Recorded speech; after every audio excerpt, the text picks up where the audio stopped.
আসসালামু আলাইকুম রহমতুল্লাহ। পটুয়াখালী শহরে গিয়েছিলাম গরুর গোশত কিনতে, কিন্তু আমি এর আগেও এখান থেকে কিনেছিলাম। তো ব্যবসায়ীরা বিভিন্নভাবে কৌশল করে বিভিন্ন ময়লা আবর্জনা এগুলো গোশতের ভিতর মিশিয়ে দেয়, যার কারণে আমি এই ভিডিওটা করা। আর এই ভিডিও করতে গিয়ে আমি অনেক বিপাকে পড়ে যাই এবং ব্যবসায়ীদের খুব খারাপ আচরণ একটু পরে আপনারা দেখতে পাবেন। শুরুতে তারা বলেছিল শুধু গোশি দেবে, পাশে অনেক চর্বি ছিল, অনেক ছাটির মাংস ছিল, যেগুলো দেওয়ার কথা ছিল না আমাদেরকে। তো এক পর্যায়ে তারা সেগুলো দিতে চাচ্ছে, দেখতেছে যে ভিডিও করতেছে, এখন আর ওইভাবে চুরি করে দেওয়ার কোনো অপশন নাই, যার কারণে তারা অনেক ক্ষিপ্ত হয়ে যায়। আপনারা দেখবেন এই যে নিচে সাইডে অনেক ছাটির গোশ, হাড় এগুলো রেখে দিয়েছিল, যেগুলো আমাদেরকে দিয়ে দিছে। এভাবেই পটুয়াখালী বিভিন্ন ব্যবসায়ীরা বিভিন্নভাবে কায়দা কৌশল করে অনেক ছাটির মাংস বা লেজের মাংস, মাথার মাংস এগুলো গরুর মাংসের সাথে মিশিয়ে দেয়। দেখতে থাকুন, একটু পরেই দেখতে পাবেন তাদের আচরণগুলো কিভাবে হয়।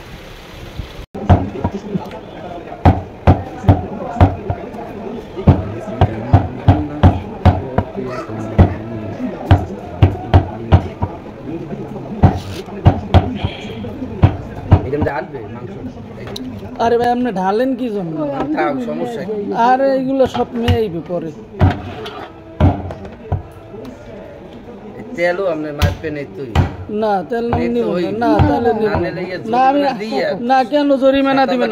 আপনারা তো আমি বইলেই দিছি যে আমি এইগুলা নিব না। তেল না না, ওই তেল কি তো আপনার সাথে কথা হইছে? কথা কি আপনি ভিডিও করা লাগে দাদা, বুঝে আমরা সো না না, আপনি ভিডিও করেন। আমি গরুর গোশত কাটা ভিডিও করি, আমার তার ভালো লাগে। না না, ওই আপনি সবাইরে বলদ মনে করেন না, আপনি সবারে বলদ মনে করেন। আপনি একজন পণ্ডিত আর মানুষে বলদ হ্যাঁ মনে করেন না। তেল মাপবে 100 নেবেন, 10 টাকা তেল না নিলে টাকাও দিয়ে দিবেন। আপনার সাথে তো কথা হইছে, আমি এগুলো পাগল, আপনি টাকাও দিয়ে দেবেন, এইটার কথা দেবেন, টাকাও নেবেন।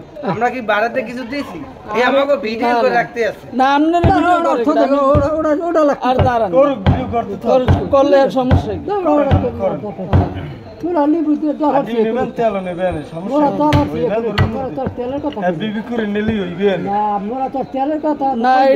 বলছি যে এইগুলো দিবে না, এইগুলো দিবে, তাহলে কি আবার এই যে কাটাটি হেঁটিও ঢুকিয়ে দিচ্ছে। আপনি তো বলছেন এগুলো দিবেন না, কিন্তু আপনারা কথা বলেন একটা, করেন আরেকটা। আপনার কথা বলার সময় তো বলছেন দিবেন না, কিন্তু তখন তো সব দিয়ে দেন আপনারা। আচ্ছা ঠিক আছে, কথা কইেন না, থামেন না, দেখি